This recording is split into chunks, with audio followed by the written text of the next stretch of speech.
Hello, everyone. Here's what's happening on this Wednesday, March 18th. Developing right now, fire crews are still on the scene of an apartment building blaze that left dozens of people homeless. We have new video of police searching millionaire heir Robert Durst's Texas home 1 day after he was charged with murder.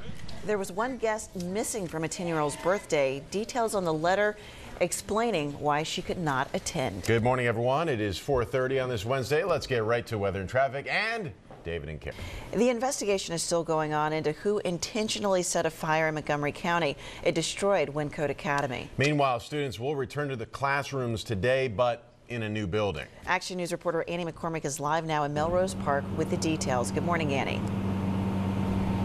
Good morning, Matt and Tam. In just a couple of hours, students from the Wyncote Academy will finally get to learn again just on the campus of Gratz College, who has gracefully offered their buildings here so that those students can learn again after this devastating fire. Take a look. This is a fire that was on Saturday that now officials believe was intentionally set. That stone building that it destroyed, the Wyncote Academy, was actually built in 1885. The school was established in 1973 and has helped a lot of students who really struggled elsewhere. It's a small school, only about 65 kids go there. Many of them head to colleges. Well, over the past couple of days here on Gratz College campus, they have been making the building that they are able to use, the Melrose building, ready with the help of the community. People have been building things so that students can come back here today.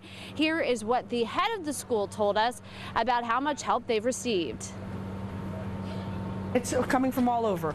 New Jersey, people are just calling and saying, listen, we can do that. Someone has walked in with some microwaves, refrigerators. It is just kind of amazing. People have heard about us and have come in, they went shopping and bought us school supplies.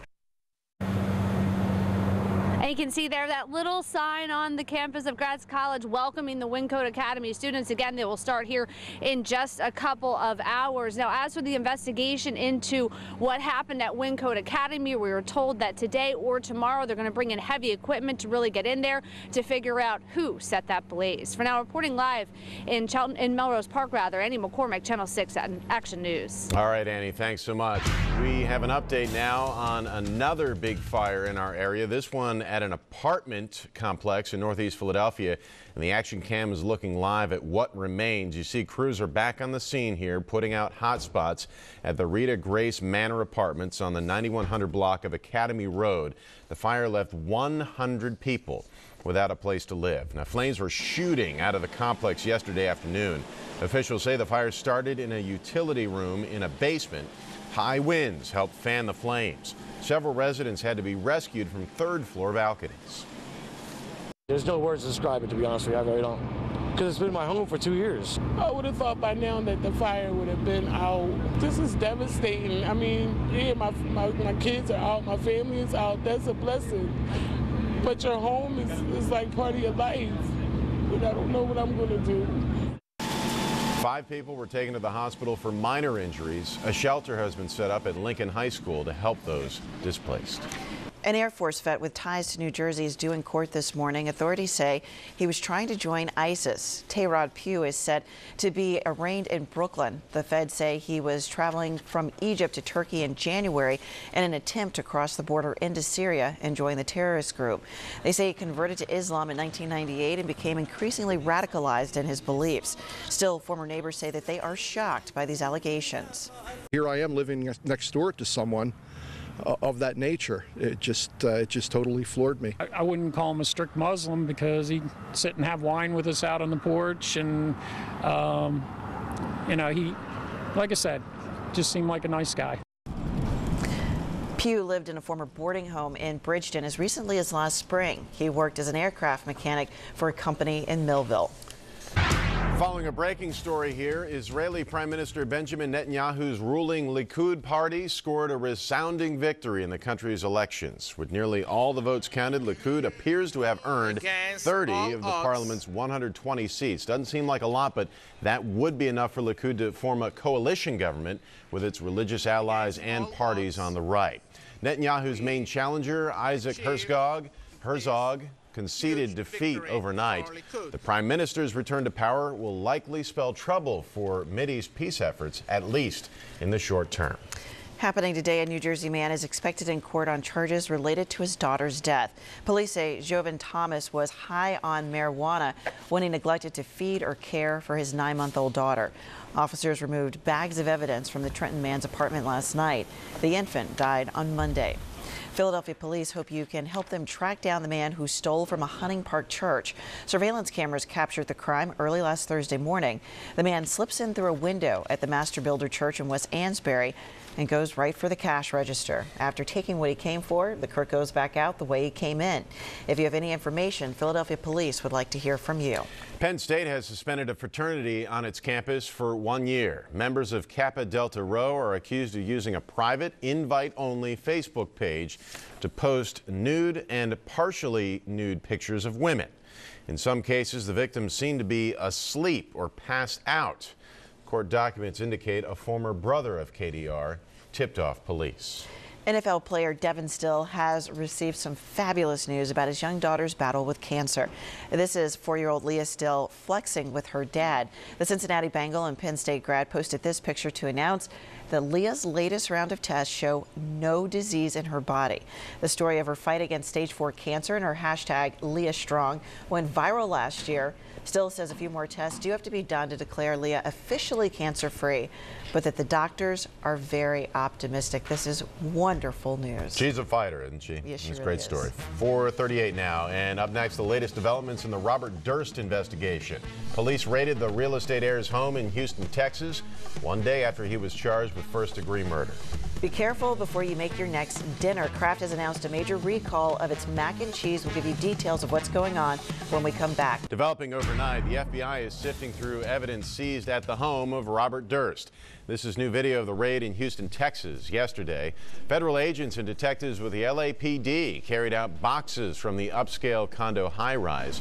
Neighbors said Durst disappeared from there about 2 weeks ago, ended up in New Orleans, where he was arrested on a murder warrant from California last weekend.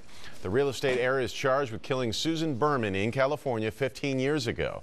Durst has long been suspected in the disappearance of his first wife, but was never charged.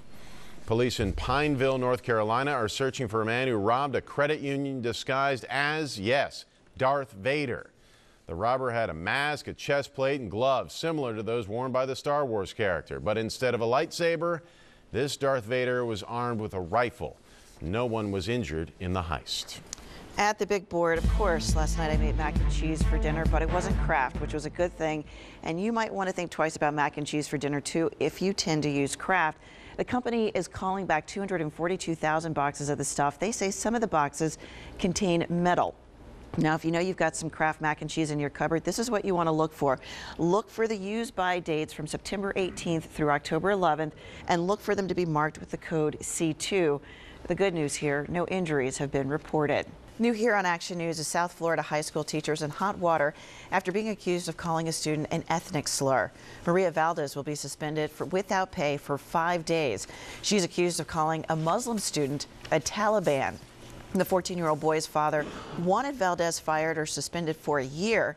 The Broward School Board says that the punishment wasn't harsher because they had to follow state, federal, and union guidelines. This is brand new here. An honest note between two young Tennessee friends is making waves nationwide. A young girl wrote her friend a letter that explained why she could not attend her birthday party. The letter reads in part, "My dad will not let me go because you are black." The party was for Harmony Jones. This is what Harmony's father thought when he saw it. Angered me a little bit. It hurt me, you know, for the simple fact that my 10-year-old girl had to deal with something that I never thought I myself would even have to deal with. Jones says he doesn't blame his daughter's friend and would not allow the letter to ruin the party. Harmony still had a successful birthday party. Kids aren't born with this stuff. It's taught to them. It's 4:53 and still ahead in the next hour of Action News. Breaking right now, gunfire erupted in a Northern California grocery store. 7 people shot, 3 dead. Developing details coming up. A goose turns up in a Georgia community with a dart sticking out of its head. A truck driver on the New York State Thruway in Buffalo came seconds from a fiery death. His survival, he says, was made possible by a guardian angel. Larry Coulter's truck was carrying about 70,000 pounds of crushed stone when he blew a tire and crashed. He became trapped and his cab filled up with smoke. Ed Brunner saw what happened. He grabbed a hunk of concrete and broke the windshield, giving Coulter room to crawl out. Coulter now calls Brunner his guardian angel. Also new, the search is on for the person responsible for shooting a goose with a dart in Georgia.